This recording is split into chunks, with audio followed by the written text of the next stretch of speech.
gasto cardíaco por resistencia vascular. Ayúdenme ya para que no hable yo solo. Entonces, gasto cardíaco a su vez se desdobla en presión arterial por volumen plasmático. Entonces, el gasto cardíaco y la resistencia vascular periférica son directamente proporcionales a la presión arterial. Si estos bajan, disminuye el gasto cardíaco, por ende, disminuye la presión arterial. Entonces, hallando esa fórmula, vamos a ver que el gasto cardíaco normal en los adultos es de 5 a 6 litros por minuto. Ahora, hablando solamente del riñón, un 20% de ese volumen va hacia el riñón. Es 1200 ml por minuto. Ahora, para que hablemos del flujo plasmático real, tiene que ser el 50% de ese flujo sanguíneo que está llegando al riñón. Hablamos de 600 ml por minuto. Ahora, para que hablemos solamente del volumen que pasa por el glomérulo, también lo vayamos con el 20%, que sería 120 mililitros por minuto. Ese sería el valor normal de la tasa de filtración glomerular. Ahora, hay diferentes valores, o digo, hay diferentes parámetros que se usan para hallar ese valor y son en diferentes fórmulas. Es la edad, el sexo, el peso, la etnia y el valor de ¿qué? De la creatinina, ¿no? En este caso. La fórmula más usada es esta, la de Cochrane-Gault, que usa la edad, el peso, el valor de la creatinina, esto no en total. Pero vamos a ver que si yo comparo a una persona del Perú con una persona en Canadá, varía el peso, la talla, la masa muscular. Entonces, se hicieron más fórmulas y en ellas están el CKD-EPI y el MDRD, que solamente ve la edad, el sexo, la creatinina y la etnia, más no el peso, porque o bien una persona que aumenta de peso, o bien es por aumento de masa muscular o por tejido celular subcutáneo. Entonces, si yo hago la fórmula 1 a una persona con sobrepeso y la comparo con una delgada, va a haber un falso positivo o un falso negativo, ¿no? Según sea el caso. Ahora, tienen que acordarse también del aparato yuxtaglomerular, que es quien va a aumentar o va a disminuir el flujo hacia el glomérulo. ¿Dónde inicia esto? En el túbulo distal, por medio de la mácula densa. La mácula densa envía un mensaje a las células LASI y estas a las células secretoras de renina. ¿Dónde actúa en la arteriola aferente, que hace vasoconstricción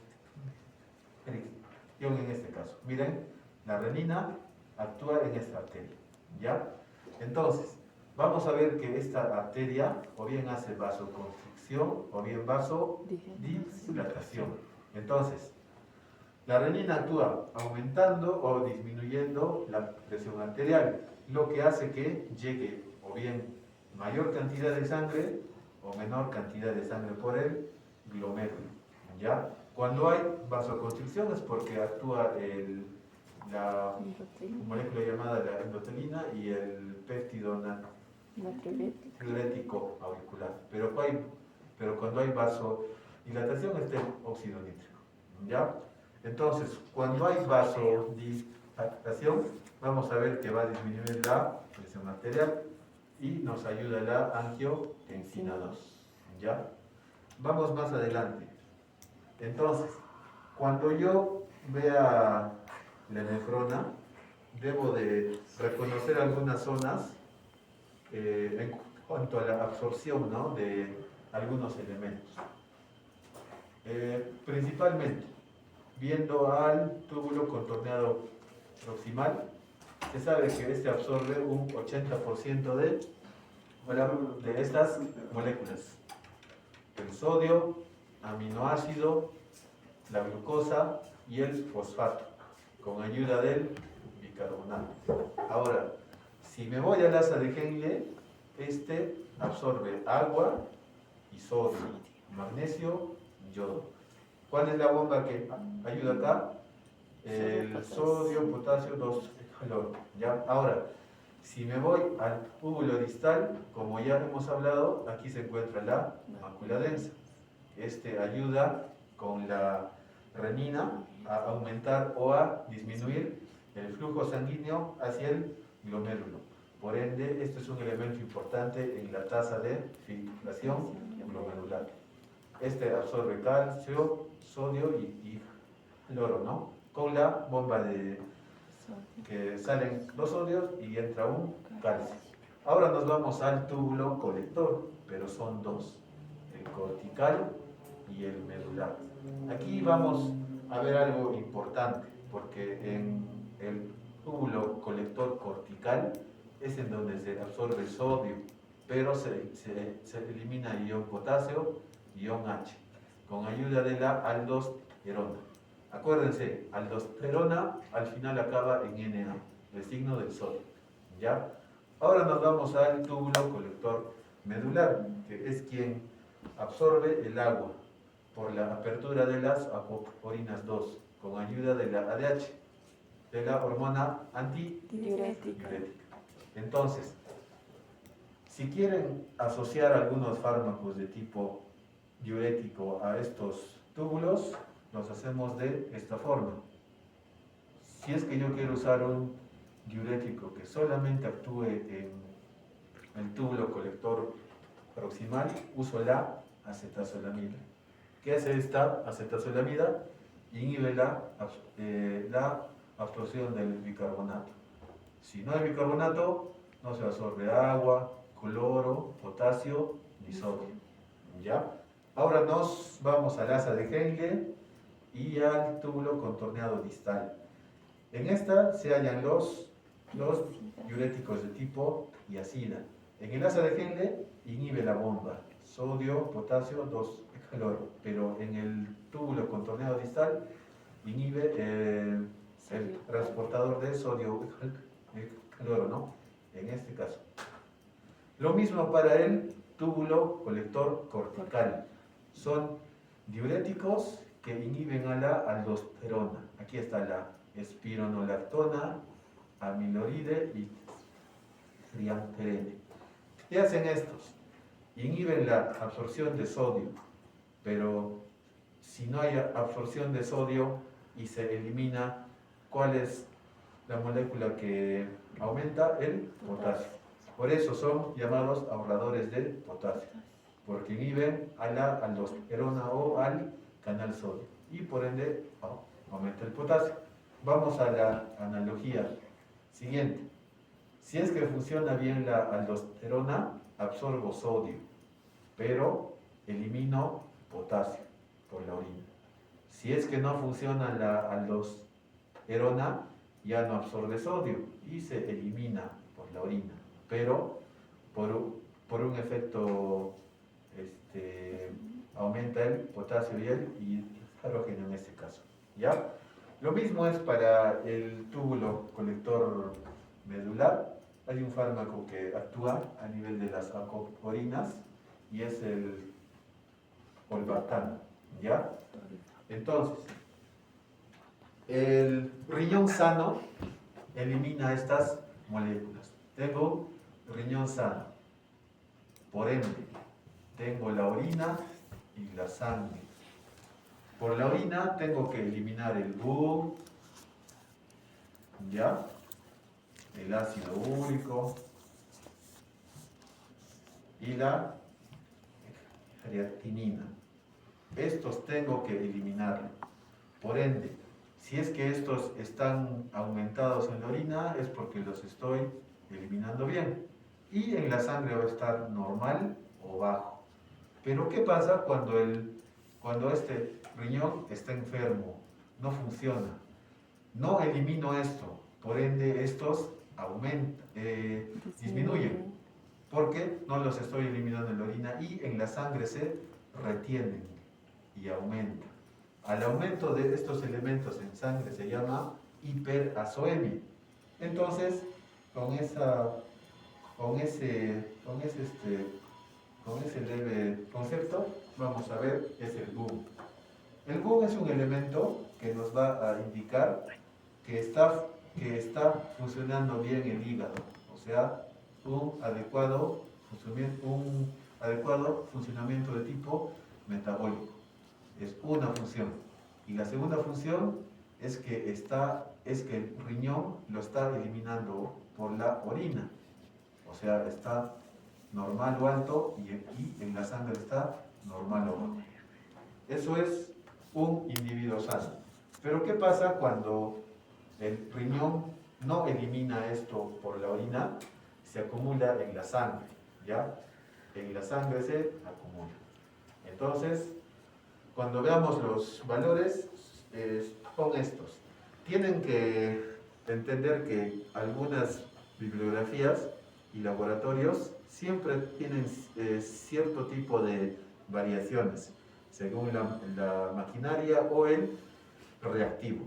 Entonces, en algunos es de 11 a 18 o de 10 a 15. Pero para que tengan un punto de referencia, aquí el BUN en los adultos es de 10 a 20. En los ancianos es un poco más elevado. ¿Por qué? Porque a medida que pasan los años, el riñón pierde su función. Y esto se va a elevar en la sangre, o sea, es el BUN sérico. ¿Ya? Igual que los niños, ¿no? Como en ellos está bien su función renal, eso se está eliminando bien por la orina y en la sangre solamente tiene estos valores.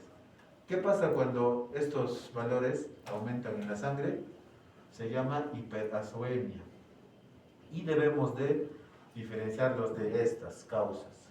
Esta es causa renal, porque hay una insuficiencia renal aguda, pero esta, a su vez, tiene que diferenciarse en estas. En la causa prerrenal es una causa antes del riñón, en la causa renal que está afectándose el riñón y una postrenal, son las vías urinarias. Comenzando por el último. Cuando yo hablo de una postrenal es porque hay una obstrucción de tipo renal, ya sea en los uréteres, en la vejiga o en la uretra. El más común es en los ancianos. Cuando es de tipo bilateral es la hiperplasia benigna de próstata. Cuando es en un uréter puede ser por cálculo, litiasis, o por cualquier tipo, ya sea una masa, un tumor o una malformación. ¿Ya? Vamos a los dos importantes y estos tienen que saberlos diferenciar. Más adelante los vamos a ver.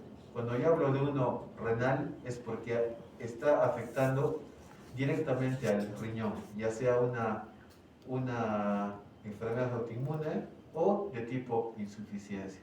Y casi siempre estos están dados por fármacos nefrotóxicos, ya sean los antibióticos de tipo aminoglucósidos o fármacos antivirales o antineoplásicos en este caso. ¿Ya? Ahora, cuando voy a una causa renal es antes de la arteriola aferente. Entonces, ¿cuál es el más común? La disminución del volumen, ya sea paciente deshidratado, paciente con vómitos, paciente con enfermedad diarreica aguda, paciente con fractura que está con hemorragia o paciente gran quemado que está eliminando bastante líquido. O patologías que aumentan el volumen extracelular. es igual a hablar a los edemas, insuficiencia cardíaca o la insuficiencia hepática, ¿no? Con la cirrosis en este caso.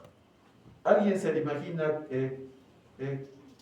es lo que causa un infarto agudo de miocardio para que sea llamado renal? ¿Por qué está en esta parte? Como no bombea sangre, como hay un infarto, ya no llega volumen. Solo eso. Hemorragia digestiva, ya no hay volumen que llegue al riñón. Sepsis, porque en la sepsis hay una vasodilatación. Al haber una vasodilatación, disminuye la resistencia vascular periférica, disminuye la presión arterial y cae ese volumen. ¿Ya? Todo es fisiología, chicos. Es entender la fisiología y con eso yo saco todo. Entonces, ¿en qué condiciones yo veo que está disminuido el BUN o la urea? Como les he indicado aquí, uno decía, esto me mide el funcionamiento metabólico del hígado. Entonces, si es que este está muy disminuido, es porque el riñón está funcionando muy bien o hay una insuficiencia hepática. No se está formando esta molécula.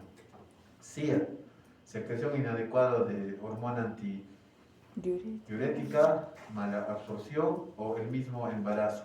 Acuérdense que en el embarazo hay un aumento de la tasa de filtración glomerular. ¿Por qué? Porque hay aumento de la frecuencia cardíaca y aumento del volumen a expensas del plasma en este caso. Y en el síndrome nefrótico. ¿Ya? Vamos al siguiente elemento. Ya, ahora, esto es algo importante, porque hay ciertas condiciones que me van a indicar diálisis de emergencia. Y una de ellas es cuando el BUN y la urea están en un valor mayor a 200. Al igual que una hiperalemia, ¿no? Si es más de 7 o 10, puede que el paciente muera. Por eso hay que hacer de emergencia la diálisis. ¿Ya? Esto es solo una indicación, hay más. Entonces, el ácido úrico. ¿Qué es el ácido úrico, chicos? Han hecho fisiología. Es el producto de degradación de las urinas. ¿Qué son las urinas? Proteínas. ¿Ya? O no, aminoácidos. ¿Ya? Entonces, cuando yo tengo este valor alto en sangre, o sea, este es sérico, acuérdense. Como ya hemos hablado en orina, ahí queda. Ahora, este BUN y el ácido úrico es todo sérico. ¿Ya? Lo mismo, a medida que pasan los años, el riñón pierde su función. Entonces, no está eliminando bien. Miren en este bebé, es de 2 a 6.2. Puede que el riñón esté ok o que el hígado esté inmaduro, ¿no? En este caso. Entonces, ¿en qué condiciones está elevado esto? Principalmente en la elevada ingestión de urinas, defectos congénitos, cáncer, mieloma múltiple, leucemia, linfoma, hemólisis, enfermedad renal de larga data, acidosis, alcoholismo y shock. ¿En qué condiciones está disminuido? En enfermedad de Wilson. ¿Alguien sabe qué es la enfermedad de Wilson? Es por la acumulación de hierro o de cobre en el organismo. De cobre, chicos. Aquí está el síndrome de Fanconi. Intoxicación de plomo e insuficiencia hepática. ¿Ya? Entonces hemos visto el BUN o la urea, hemos visto el ácido úrico y ahora vamos a ver este importante, que es la creatinina. Cuando yo tengo un valor de este a mí me puede indicar indirectamente o soperamente cómo es que está la función renal. Porque se dice que casi el 100% de este elemento es eliminado por la orina. Entonces, si este se está acumulando en la sangre, es porque no está funcionando el riñón. ¿Ya?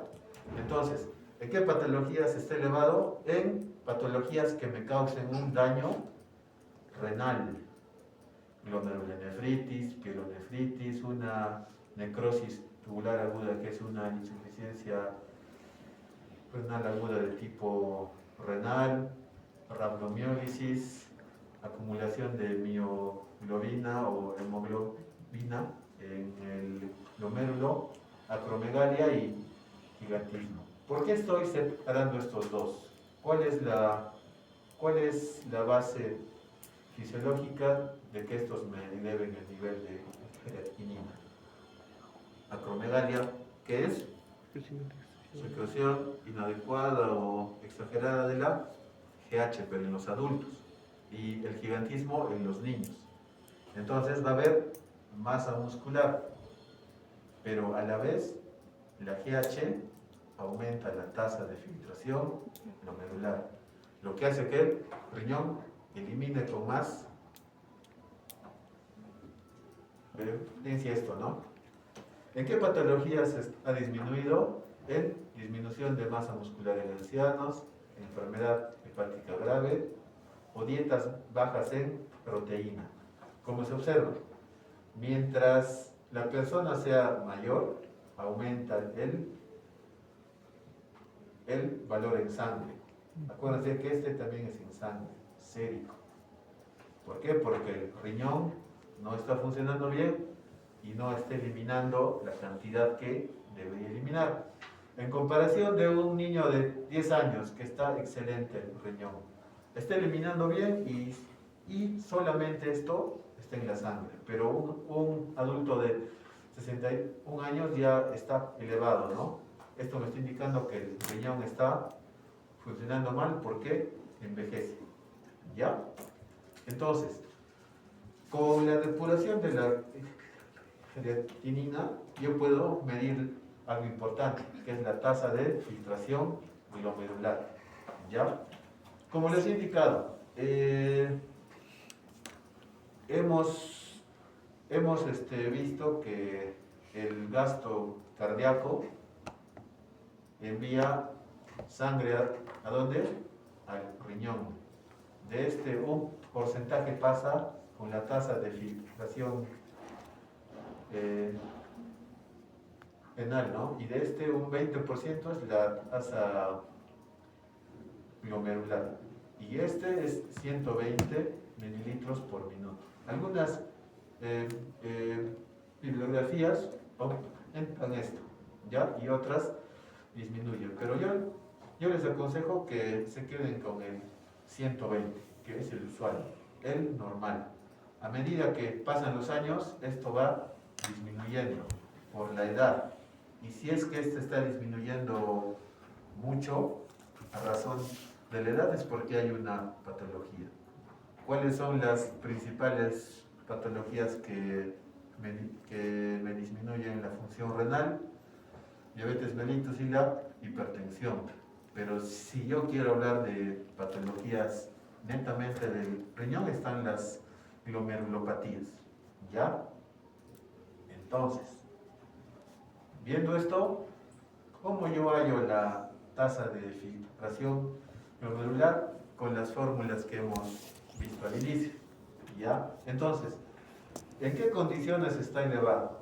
En ejercicio, embarazo y en patologías con gasto cardíaco alto. ¿Por qué en el ejercicio? Porque aumenta la frecuencia cardíaca. Al aumentar la frecuencia cardíaca, aumenta el gasto cardíaco. Al aumentar el gasto cardíaco, aumenta la presión arterial. Cuando hay una presión arterial alta, la sangre entra con mayor rapidez y cantidad por la arteriola aferente. En el embarazo es por aumento de la frecuencia cardíaca y el volumen, ¿ya? Y en estas es porque está elevado el gasto cardíaco. ¿En qué condiciones está disminuido? Netamente en alteraciones de la función renal, específicamente la necrosis tubular aguda o llamada insuficiencia renal aguda tipo renal o injuria renal aguda, ¿no? En la insuficiencia cardíaca congestiva en la cirrosis con ascitis, shock y paciente deshidratado. Entonces, más adelante vamos a ver cuáles son las causas, ¿ya? Ahora hemos visto BUM, hemos visto ácido úrico y la creatinina. Ahora estamos viendo la depuración. ¿Cómo hallo esto? Con fórmulas o también con apps. Las apps son más fáciles de usar porque solamente pueden ingresar esos valores. Pero es mejor ejercitar el cerebro, ¿ya? Y se usa esta fórmula. Lo malo de esto es que use el peso. Y al usar el peso puede darme falsos positivos o falsos negativos por la masa de la persona. Entonces, si es que yo quiero usar esta fórmula, es fácil. Es 140, le resto la edad, pero lo multiplico por el peso en kilos y lo divido entre 72 por valor de la creatinina. Esto es si es varón. Si es mujer, tengo que multiplicarlo por 0,85. ¿Ya? Porque es por la disminución de la masa muscular en este caso. ¿Ya? Ahora, si es que quiero ver una fórmula un poco más exacta y que no me dé errores en cuanto al peso, está esta, el MDR de 4. Como vemos, está usando el valor de la creatinina, está usando la edad. Y aquí hay dos añadidos, añadido 1, añadido 2. Es por este valor si es mujer y se multiplica por este valor si es de etnia afro, ¿ya? ¿Por qué está especificado aquí la etnia afro? Porque ellos tienen mayor predisposición a las enfermedades de tipo, a las enfermedades cardiológicas de tipo hipertensión arterial. Más adelante, cuando lleven el curso de cardiología, cuando hagan hipertensión arterial y estén en el manejo farmacológico, van a darse cuenta que en los pacientes de etnia afro deben de ser más agresivos con el manejo antihipertensivo. Si se compara con los de etnia caucásica, ¿no? ¿Por qué? Porque hay una mayor actividad de la aldosterona, hay mayor absorción de sodio. Por eso, a los pacientes afros, muy aparte de que se les dé los IEC o los ARA2, se les da sus ahorradores de potasio, como es la espironolactona. Elimina sodio, pero absorbe el potasio. ¿Ya? Cuando hagamos los ejercicios, yo les aconsejo que usen este, porque este es un poco más complicado. Imagínense hacer esto en una hoja, pero si es que bajan en su Estelaf es más fácil. ¿Ya? Tarea entonces. No. Veamos antes. Tarea para el salón iba a ser, pero veamos esto. Cuando yo veo esto, tengo que asociarlo a enfermedad renal crónica. ¿Ya? ¿Qué es esto?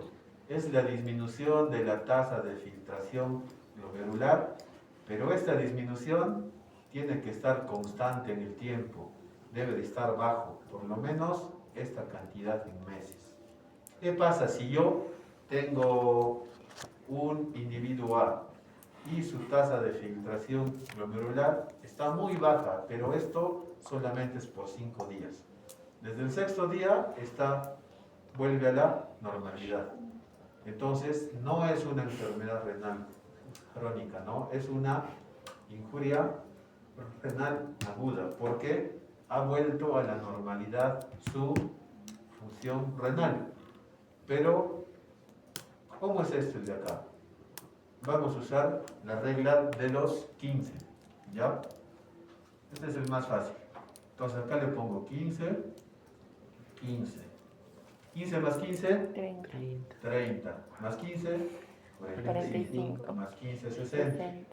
Este 60 más estos dos 15, 90. Entonces, G1 es cuando la tasa de filtración glomerular es mayor a 90. G5 es la mínima, menor a 15. Y estos los tengo que completar. 89, 59, 44 y 29. G2, este es el A y B, tercero, el G4 y G5. A partir del B ya empieza a evidenciarse la falla renal. Acumulación de BUM, acumulación de ácido úrico, eliminación de albúmina y demás. Mientras estos de arriba no hay mucha evidencia de síntomas ni de signos, pero en este sí, ¿ya? Entonces, si es que bajan en su celular las apps o las APKs, está el que hemos visto, pero lo malo es que usa el peso. Está el MDRD, que es bueno, usa el peso, la creatinina, varón-mujer y la etnia, al igual que el CKD-EPI, ¿ya? Entonces, resuelvan esto usando la fórmula de Cockcroft-Gabley. Tienen 5 minutos. No usen apps, háganlo en hojas. Acuérdense la fórmula. Acá les pongo 140 menos edad por peso en kilogramos sobre 72 por el valor de la creatinina en el varón. Si es mujer, tengo que multiplicarlo todo por 0.85. ¿Ya? Resuelvan, chicos. ¿Perdón? No, háganlo en su tablet, en una hoja, pero quiero ver que resuelvan. Está bien que nos ayude, bueno, las apps y el celular, pero si es que somos dependientes, nuestros cerebros se encogen. Tienen que ejercitar mentalmente todo, fórmulas, suma. No se acostumbren a lo fácil.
Y cuando salga el resultado, quiero que me digan en qué estadio de G está. G1, G2, G3, 4, 5. Háganlo con la regla del 15 para que no se olvide.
¿Bueno? No.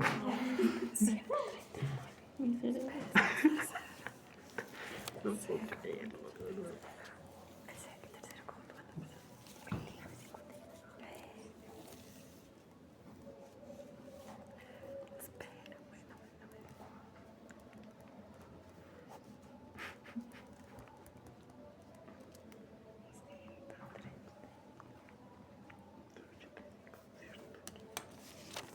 Es todo por 0.85.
Ya.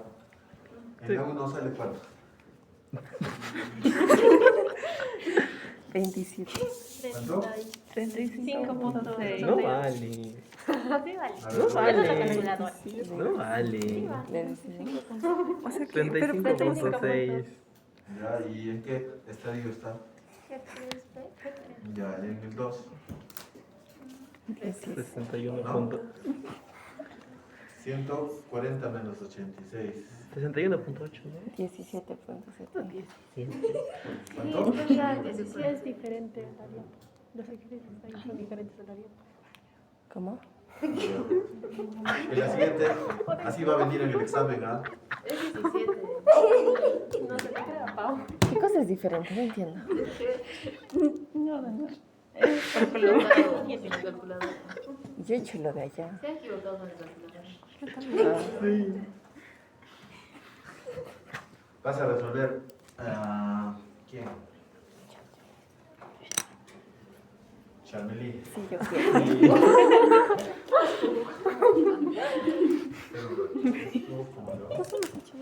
Sí, está bien. Pero es 27.3.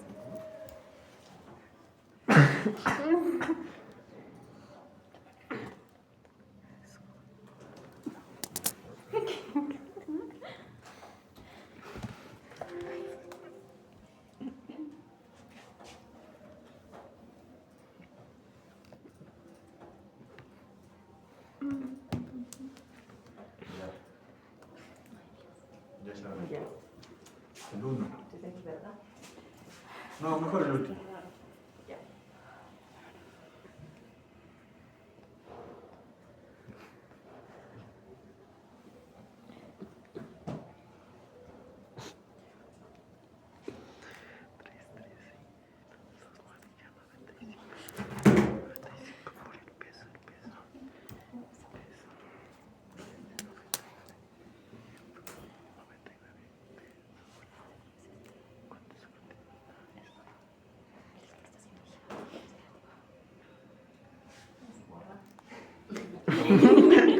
Tacha encima.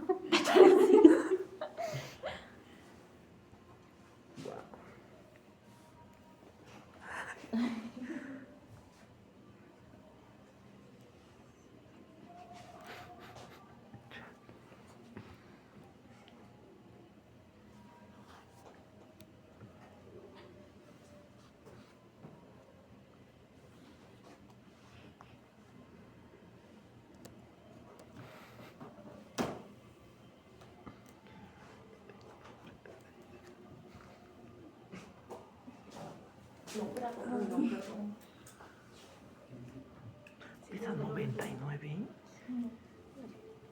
tiene 25. Me queda 10. 25 años. 25, pesa 99. Y creatinina en 1.3.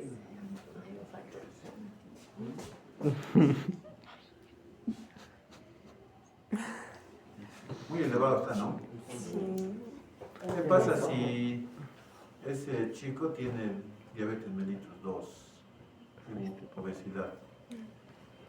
¿Sería bueno usar esa fórmula o las otras? Mejor las otras, ¿no? Porque ese peso me está dando un falso negativo en este caso. ¿Ya? Entonces vamos a la expo. Ahora vamos a ver los iones, el sodio y el potasio. Estos dos son importantes porque si el sodio sube o baja, el principal síntoma y signo va a ser de tipo neurológico. Y como al inicio hemos visto, gran cantidad de sodio se absorbe en la nefrona, cuando el riñón está bien. Y cuando esto está mal, se elimina. Entonces, ¿cuál sería el valor ideal de el sodio en el organismo? Es este, de 135 a 145 mil equivalentes por litro. Cuando esto está por debajo del valor habitual, ¿cómo se llama? Hiponatremia. Cuando está por encima, hipernatremia. Entonces, ¿en qué zonas se absorben con más avidez el sodio? En el glomérulo. Chicos. ¿En cuál? En el túbulo contorneado proximal, asa de Henle, en el distal o en el colector. ¿En cuál es en donde hay mayor absorción? En el proximal. Ya, muy bien. Como les indiqué, casi el 80% del valor total de los aminoácidos, la glucosa, el fosfato, el sodio, estos se absorben en el túbulo contorneado proximal. Pero el lugar más específico para absorber es el túbulo contorneado, es el túbulo colector cortical, por acción de la aldosterona. ¿Ya? Entonces, para nosotros entender esto, debemos de saber, o debemos de volver a recordar lo que hicimos, o lo que han hecho en fisiología, hablando del volumen extracelular. ¿Ya? ¿Cómo yo evidencio aumento o disminución en este? Es muy fácil, solamente con la inspección. Cuando hay un aumento en el volumen extracelular, hay aumento de urgencia o edemas. Cuando hay disminución, todo lo asociado a paciente deshidratado. ¿Ya? Ahora hablemos de osmolaridad. ¿Qué es la osmolaridad sanguínea? Ayúdenme, por favor. Es la relación de solutos en un solvente. Y en la sangre, ¿cuáles son las moléculas que me confieren la osmolaridad? Hay una fórmula en donde está inmiscuido el sodio, la glucosa y los productos nitrogenados, el BUM o la urea. ¿Cuál es la fórmula? Lo han hecho en fisiología. Han pasado con 20. ¿Cuál es? ¿Cuánto se le tiene que multiplicar al sodio, a la glucosa y dividir al GUM para que me dé la osmolaridad? ¿Se acuerdan? ¿Alguna idea? Va a venir en su examen, ¿ya? Ya deben de saber eso. Entonces, como ya han recordado eso, vamos a entender mejor cómo es cuando baja el sodio o cuando sube. Primero, vamos a hablar cuando sube, y es cuando es mayor a 145. Se llama hipernatremia. Entonces, cuando yo veo en el examen de sangre que este está elevado, tengo que fijarme en el volumen extracelular. Entonces, o bien paciente normal, o paciente edematizado, o paciente deshidratado. ¿Qué pasa cuando yo observo el volumen extracelular y ese paciente que está elevado el sodio, él está normal, no está ni edematizado ni deshidratado? ¿Cuál es la principal causa? Que hay una disminución del agua corporal. Entonces, aquí vemos el soluto y el solvente. El soluto aumenta porque hay disminución del solvente, que es el agua. Y aquí vemos dos causas iniciales. Uno es hipodipsia, por la disminución de la ingesta de agua, o una patológica, que es por diabetes insípida. Y de esta diabetes insípida debemos de diferenciarlo de los dos tipos, la central o la nefrogénica. ¿Ya?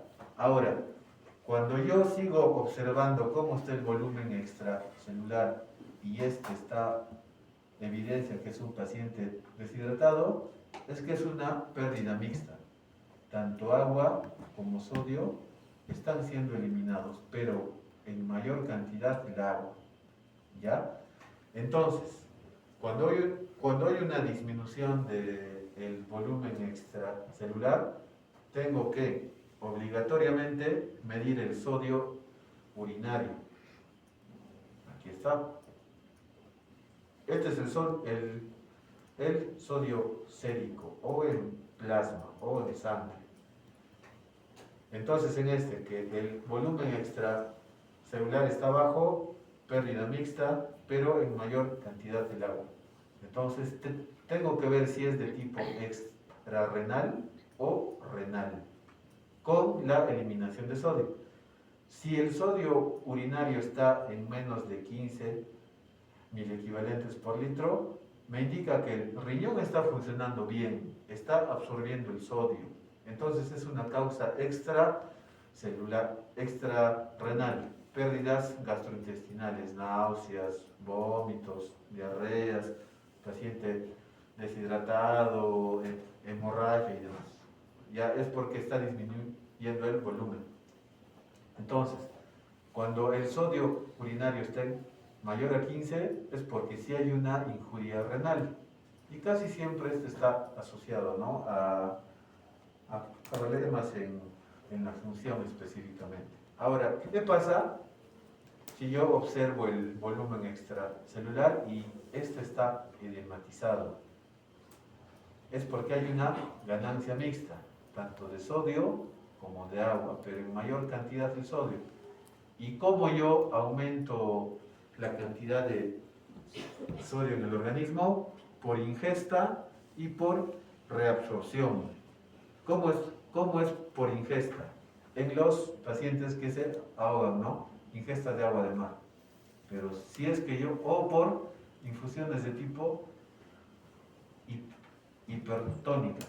Ahora, ¿cuál es el más específico? Es por hiperaldosteronismo. Hay una función exagerada de la aldosterona, tanto en los receptores o en la misma molécula. Entonces, este está captando bastante sodio y a su vez está eliminando potasio e hidrogeniones. ¿Ya? Esto es todo lo concerniente a la elevación del sodio. Ahora vamos al más importante, el que es más largo. Cuando hay una disminución de sodio es por debajo de este nivel. Entonces, como ya hemos hablado de osmolaridad plasmática, tengo que ver la osmolaridad plasmática. Esto me lo dan en el examen de sangre o bien yo puedo usar la fórmula y comparar. Si es que la osmolaridad plasmática está alta, es porque hay otros elementos muy aparte del sodio que me están aumentando la osmolaridad. Recordando, osmolaridad es igual al sodio, la glucosa y productos nitrogenados, GU o urea. Entonces, si es que el sodio está bajo, pero igual la osmolaridad está alta, uno de estos dos tiene que estar elevado. Y una de esas causas de sodio bajo con osmolaridad sanguínea alta es la hiperglucemia. Paciente diabético descompensado o el uso de diuréticos de tipo osmótico, manitolo y glicerol. Estos también tienen bastante cantidad de glucosa, ¿ya? Esto es para que no esté edematizado el cerebro. Ahora, si es que yo capto o veo que esa osmolaridad plasmática es anormal, tengo una disminución de sodio con osmolaridad normal. Entonces, este elemento o otros elementos que se añaden me están compensando la pérdida de sodio. Y una de esas causas puede ser la hiperlipidemia, aumento de colesterol, LDL o triglicéridos. O también el aumento excesivo de la proteína en este caso. ¿Ya? Ahora vamos al más importante de todos. ¿Qué pasa cuando la osmolaridad plasmática está baja? Es la verdadera hiponatremia en este caso. Al igual que la hiper, tengo que ver el volumen extracelular. Si está deshidratado, o sea, está bajo o está edematizado. ¿Qué pasa con esos? Vamos, el volumen extracelular está bajo, paciente deshidratado. Tengo que ver una vez más el sodio urinario para ver si es pérdida renal o extrarrenal. Entonces, cuando el sodio urinario está por encima de 20, me indica que sí hay afectación renal. ¿Y cómo elimino sodio por el riñón? O bien hay patología que me daña directamente al riñón o hay una disminución de la aldosterona. Acuérdense que la aldosterona absorbe sodio y a cambio elimina potasio y iones H. Pero si es que no funciona esta, deja escapar el sodio y aumenta el potasio. Otra es la enfermedad, es la enfermedad de Addison. La enfermedad de Addison es la insuficiencia suprarrenal. Como les indiqué hace un par de semanas, hablando de la glándula suprarrenal, vamos a ver que en la corteza hay una capa que va a generar aldosterona. Al haber una insuficiencia de tipo suprarrenal, ya no va a haber esta molécula y ya no hay absorción de sodio. ¿Ya? ¿Qué pasa si ese sodio urinario es menor a 20? Entonces, no es una causa renal, es una pérdida extrarrenal. Y esto es evidente, ¿no?, en los vómitos y diarreas, pérdidas gastrointestinales, pacientes quemados, el uso de diuréticos, insuficiencia cardíaca y cirrosis. Ya, pero este es solamente cuando está deshidratado. ¿Qué pasa cuando el volumen extracelular celular está alto. Entonces, el paciente está edematoso. Lo voy a hacer con uno más del lado. El paciente está edematoso. Volumen extracelular alto. Tengo que medir el sodio urinario también y el volumen plasmático efectivo. ¿Qué pasa cuando este está bajo? Y además el sodio urinario está bajo. Me indica que el riñón está funcionando bien. Entonces hay otra causa externa. ¿Ya? Entonces, esto es porque hay pérdida del volumen intracelular y se está yendo al extracelular. ¿Y cuáles son las enfermedades? La insuficiencia cardíaca congestiva, que me da edemas. La cirrosis hepática me da edemas. La disminución de albúmina me da edemas por disminución de la presión oncótica. El hipotiroidismo me da edemas. ¿Qué pasa si el volumen plasmático efectivo está alto y a su vez el sodio urinario está alto? Me dice 20. Me indica que el riñón está fallando, no está cumpliendo su función de absorber el sodio. Entonces, ¿cuáles son las patologías en las que hay mayor eliminación de sodio asociado a esto? La secreción inadecuada de hormona antidiurética, insuficiencia renal, la disminución de sodio pero de tipo dilucional, la potomanía, que es la ingesta exagerada de agua, o intoxicación hídrica. ¿Por qué en esta parte hay que tener un poco de cuidado? Porque me va a dar un edema de tipo cerebral, y cuando hay un edema puede haber disminución de la conciencia, coma, midriasis, herniación de las amígdalas y hasta convulsiones. ¿Ya? Esto es lo referente al sodio. ¿Cómo yo puedo hacer el diagnóstico? A partir del sodio sérico, del volumen extracelular, solo viéndolo, del sodio urinario y en este caso de la osmolaridad plasmática.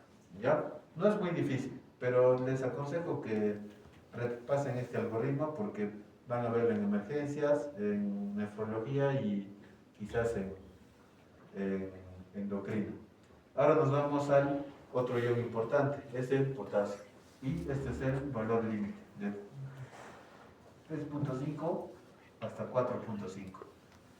Algunas bibliografías indican que es hasta 5. Yo les aconsejo que mantengan en este valor, ¿ya? Entonces, cuando se eleva es la hipercalemia o la hiperpotasemia y es por encima de 4.5. ¿Qué tal? ¿Cómo está? Ya. ¿Cuáles son las principales causas? Una de ellas es la insuficiencia renal, el uso de espironolactona. ¿Qué es la espironolactona? Es un diurético ahorrador de potasio. ¿Por qué?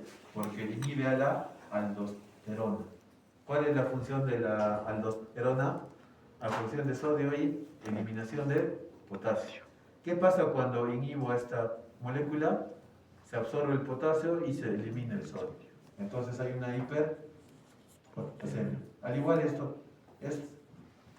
estos otros fármacos. O también cuando hay un hipoaldosteronismo, ¿no?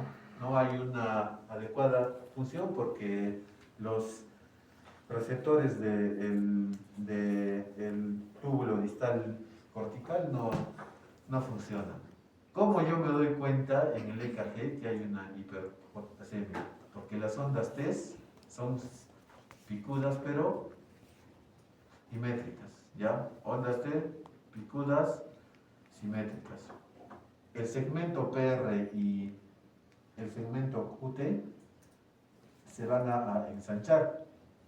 El PR y el QT están más largos. ¿Ya? Esto está asociado siempre a acidosis de tipo metabólico. ¿Ya? ¿Por qué? Porque como hay absorción de el potasio y el ion H, al haber un aumento de los hidrogeniones, este me va a bajar el pH y me genera acidosis. ¿Ya?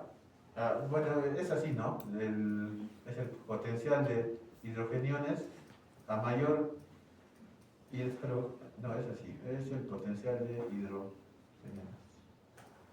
Un momentito. Ya, aquí.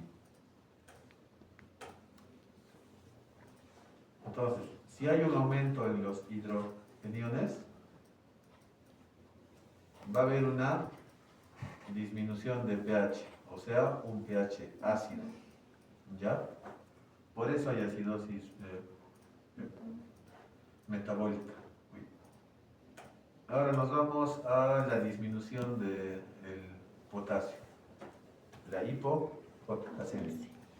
Este no es tan peligroso como este, porque este me puede dar un paro cardíaco diástole, ¿ya? Cuando yo hablo de una hipo, es porque el valor es inferior a este.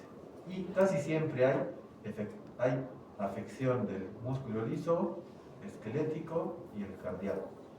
Cuando hablo afección del músculo liso, es casi siempre en el intestino. Hay disminución de la peristalsis, ilio paralítico. El paciente está constipado. Cuando hablo del músculo esquelético, hay calambres y hasta parálisis flácida o respiratoria. Cuando hablo del músculo cardíaco, específicamente en la hipo, vamos a ver la formación de la onda U. Vamos a ver que hay una taquicardia ventricular paroxística, ¿no? Polimorfa o llamada la torsades de Poins. Hay fibrilación auricular. Es aconsejable cuando hay hipercalemia, si es mayor a 7 o a 10, estos ya son evidentes, estos cambios en el EKG, y por ende se va a necesitar beta bloqueadores y también insulina. ¿Cuál es la función de los beta bloqueadores? Es que van a hacer ingresar este ion que está en el espacio extracelular a la célula. ¿Ya? Este es ¿dónde está? Digo, los beta-2 agonistas, que es el salbutamol. Ahora, la insulina también hace lo mismo. Hace que este ion, que es el potasio, de lo que está afuera de la célula, entre. Y con eso ya nos da un poco más de chance, ¿no? Para que este paciente no sufra un paro cardíaco. Ahora nos vamos a las patologías. Como ya les he indicado, ¿no? Hablando de esto, es la disminución de la tasa de filtración glomerular, pero ese valor tiene que ser constante en el tiempo, por lo menos de 90 días o estos meses, ¿ya? Usando la regla de los 15, 15, 15, 30, 45, 60, mayor a 90, menos de 15, 29, 44, 59 y 89. ¿Ya? Esto es más fácil. Esto es lo más importante. ¿Ya? Entonces, cuando hay una insuficiencia o una injuria renal de tipo aguda, tengo que diferenciar la prerrenal antes de la arteriola aferente. Tengo que diferenciar de la renal, que es en el mismo riñón, y la postrenal, que ya son las vías urinarias. Comenzando por la postrenal es porque hay una obstrucción, si es de tipo bilateral, por hiperplasia benigna de próstata o cáncer.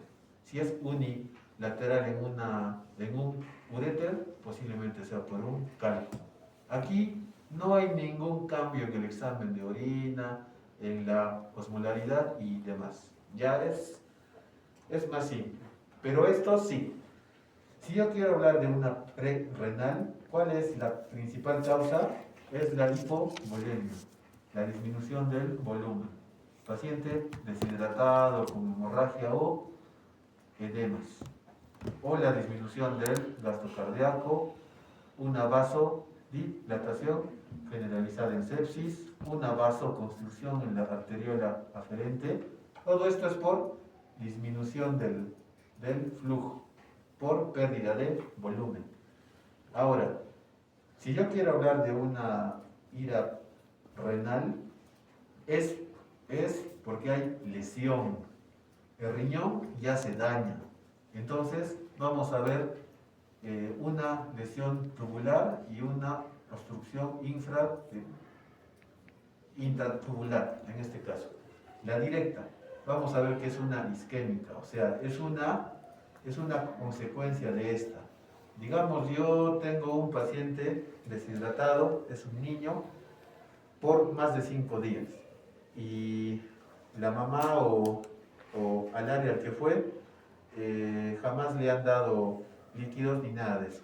El niño ha generado una ira de tipo renal por una prerrenal mal manejada.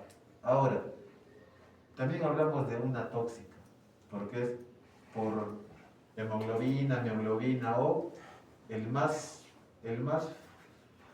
frecuente es por antibióticos o por AINES o por yodo también. Si es que quiero hablar de una indirecta es porque son patologías del mismo riñón, ¿no? En este caso, un SID, una trombosis, vasculitis o una glomerulonefritis. Ahora, cuando yo hablo de una obstrucción a nivel de los túbulos, específicamente es por el ácido úrico o también por fármacos antirretrovirales como el indinavir que se usa en el HIV o las sulfas en este caso. Ahora nos vamos al laboratorio. Ya vamos a diferenciar esta prerrenal de la renal. Quiero que estén aquí muy atentos, por favor. Vamos a ver la osmolaridad en la orina. ¿Ya? Se dice que la prerrenal es más de 500 y en la renal es menos a este valor. ¿Alguien entiende por qué o quieren que les explique? Les explico. Sí, por favor. Cuando es prerrenal es porque el riñón está ok, no hay daño. Esta es la prerrenal. Cuando es renal es cuando ya hay daño. Entonces, cuando hay daño, el riñón ya no elimina las sustancias de desecho. Por ende, la osmolaridad en la orina va a disminuir porque solamente va a haber solvente, más no soluto. En cambio, si es que el riñón está ok, tengo 500 de osmolaridad, me está indicando que sí está eliminando estas moléculas. Por ende, la orina tiene una osmolaridad alta, tiene BUN, urea, ácido úrico, la glucosa y demás. ¿Ya? Vamos a la siguiente, al sodio en orina. Vamos a ver el sodio en orina. Cuando el riñón está bien, absorbe el ion sodio y es menos de 20. Pero cuando hay una ira de tipo renal, hay mayor eliminación de sodio. Esto nos indica que no está cumpliendo con su función de absorción de sodio. Entonces hay mayor sodio urinario en la renal. Vamos a la fracción de excreción de sodio, que es el FENA. Lo mismo. A menor excreción, que es 1%, me indica que es de tipo prerrenal. La función renal aún está buena, aún está ok. Pero si es más del 1%, me indica que ya hay daño, que no está absorbiendo lo que debería absorber. Ahora vamos a la parte de urea. Y esto lo van a entender mejor con este ejemplo. Ya. Tengo urea en orina, urea en plasma. Divido. Cuando es de tipo prerrenal y renal. Cuando es de tipo prerrenal es mayor a 8. En cambio, cuando es de tipo renal es menor a 8. ¿Qué pasa? Cuando es de tipo prerrenal está funcionando bien el riñón. Entonces, va a haber mayor cantidad de urea en orina y menor cantidad de urea en sangre. ¿Por qué? Porque esa urea está siendo correctamente eliminada por la orina. Entonces, a mayor numerador, el resultado sale más. En cambio, si es que yo tengo una insuficiencia renal de tipo renal y me sale menor a 8, es porque la urea se está conservando en la sangre, porque no está eliminando en la orina. Entonces hay mayor cantidad de urea en sangre y menor cantidad en orina. Por ende, cuando hay un aumento en el denominador, el resultado sale más bajo. ¿Ya? Dividamos. 280 sobre 100, sobre 10. ¿Cuánto sale? 28. 28. O sea, está eliminándose bien por la orina. Pero, ¿qué pasa si es al revés? No hay en la orina porque no está funcionando y se está acumulando en la sangre. ¿Cuánto es? 2.8. Menor a 8. Entonces, a mayor denominador, menor el resultado. Esto me indica que está fallando el riñón. Por eso aquí miren, urea en orina sobre el plasma mayor a 8, porque sí está eliminando bien. Menor a 8, porque no está eliminando bien. Aquí es lo mismo, es la misma lógica. ¿Ya? Urea en plasma sobre la creatinina en plasma. Entonces, mayor a 40 es renal, menor renal. Si es que queremos ver el volumen urinario en la prerrenal, como ya sabemos que hay disminución de volumen, disminución de gasto cardíaco, hay edemas y demás, va a haber oliguria, disminución del volumen urinario. En cambio, en la renal es variable. A veces es normal o a veces hay disminución, pero lo que está fallando es la eliminación y la absorción de las moléculas. En la parte de sedimento vamos a ver esto. En la renal son cilindros de tipo hialinos, porque no hay daño de los túbulos, pero cuando hay los cilindros granulomatosos o granulosos es porque sí hay daño en la función. Lo mismo con este valor, el BUN sobre la creatinina. Mayor a 20, renal, aún está funcionando el riñón. Menor a 20, hay una disfunción renal. ¿Ya? Vamos al siguiente. Vamos a diferenciar ahora el síndrome nefrótico del nefrítico. Cuando yo hablo de un nefrótico es porque hay eliminación de proteína por la orina. Este es el rango nefrótico. Pero este es el que se ve en los libros. Mayor o igual a 3.5 al día. Además de la eliminación de albúmina, cuando hagamos el examen físico, vamos a ver que hay edemas por la disminución de la presión oncótica, debido a la disminución de la albúmina sanguínea. Van a haber una disminución de las inmunoglobulinas y, por ende, aumento en las infecciones.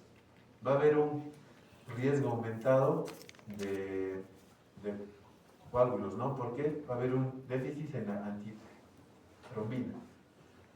Asimismo, va a haber una inadecuada función en el hígado. Va a haber un aumento de colesterol, aumento de triglicéridos, LDL, VDL y disminución de HDL. Y quizás hasta cilindros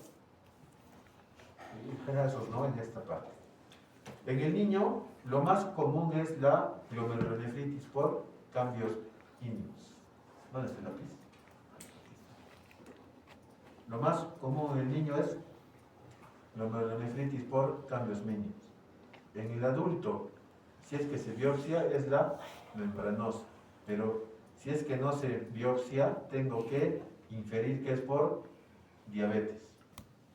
Asociarlo a cambios en la retina y en las arterias. Y en los ancianos, lo más común es por amiloidosis. ¿Ya? Ahora, hemos hablado de nefrótico. Debemos de diferenciarlo del nefrítico, que es diferente. O sea, hay eliminación de albúmina, pero no en rango nefrótico. Puede que esté en 1.0, en 2.8, pero jamás va a estar por encima de esto. ¿Ya? A la par va a haber hematuria, al igual que los cilindros hemáticos. Como hay una disfunción renal, lo que se evidencia casi siempre es hipertensión arterial, al igual que los edemas. Casi siempre el nefrítico es post-infección, es una glomerulonefritis aguda post-infecciosa. Si es en niños o en jóvenes es endocapilar, si es en ancianos o en adultos extracapilar. ¿Cómo es esto? Vamos a verlo al inicio. En la parte de fisiología hemos visto endocapilar y extracapilar. Entonces, cuando es extracapilar, este es en la parte más externa y va a ser inferior al subepitelio. Entonces, va a haber un aumento exagerado de proteínas en este caso. Pero cuando es intracapilar, lo que se va a evidenciar más es la sangre, la hematuria. ¿Ya? Vamos al siguiente entonces. Ya. Ahora vamos a ver sobre los cilindros. Los que sí o sí tienen que saber es el hemático. Siempre va a haber daño en el glomérulo, por agudas o por el síndrome antifosfolipídico. Cuando es de tipo de leucocitos es porque hay infecciones o inflamación de larga data. ¿Ya? Cuando es variado es por lupus, es el escopado. Acuérdense del el escopado. El que es normal es este, es el hialino. O bien, aumenta por exceso de ejercicio o por insuficiencia renal de tipo prerrenal, cuando no hay daño en el riñón. Estos ya me indican que hay daño, pero este no, este es uno sano. ¿Dudas de esto? ¿Preguntas? Chicos, ¿nada? Por Ya. ahora. A la siguiente va a haber examen de esto, así, ¿ya? Les ayuda al final esto. Sus otros pasos les han ayudado. ¿Ya? Vayan a descansar. Vayan con cuidado. ¿Qué?